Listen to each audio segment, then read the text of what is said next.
এখন বন্ধুরা আমি মাছ ভেজেছি। ওরা করবো এই যে পেঁয়াজ ভাজিয়াকে মাছের ঝাল বানাবো। ভেবে খাবেন চলে আসুন। দেখতে পাচ্ছেন, দেখুন পেঁয়াজ ভেজে নিলাম, এর মধ্যে নুন দিয়েছি, কাঁচা লঙ্কা দিয়েছি আর কালো জিরে ফোড়ন দিয়েছি। আমি একটু কালো জিরেই খাই। আসুন তাহলে কেটে খাবেন।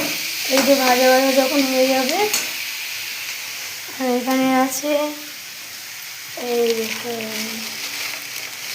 দানা, এই দেখুন এই মশলাগুলো দেবো এখন না, একটু ভাজা ভাজা হয়ে যায় তারপরে। আসুন এবার আমি দিয়ে দেবো মাংস লঙ্কার গুঁড়ো। আর ছেলে তো ঝাল কম খায়, তাই আমি ঝালটাই কমই দিচ্ছি। আর দিয়ে দেবো জিরের গুঁড়ো অল্প, আর দিয়ে দেবো ধনের গুঁড়ো। মশলাগুলো এনে ঢালা হয়নি, এবার এগুলো ভাজা ভাজা করবো।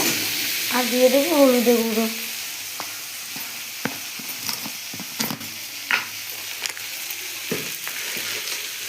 ঝাল অল্প করে সময় আর হয় না তো, তাই দিচ্ছি। দিয়ে দিলাম। এবার এখান থেকে জল নেব, দিয়ে দিলাম হালকা জল।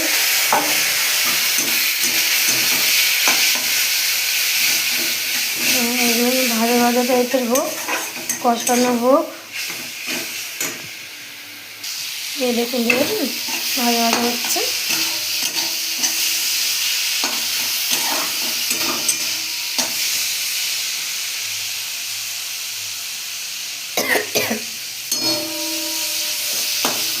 কেউ যদি ঝাল কম খায় খাবে, কেউ যদি বেশি খায় খাবে। আমরা একটু ঝালই কম বেশি খাই।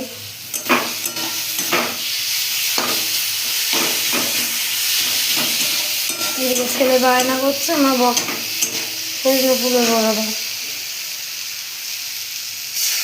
এরকম জল দিয়ে দিচ্ছি। যার যার খাওয়ার ইচ্ছে চলে আসুন। এবার এই মাছগুলো দিয়ে দিলাম, এবার এই মাছগুলো দিয়ে নাড়া দিলাম।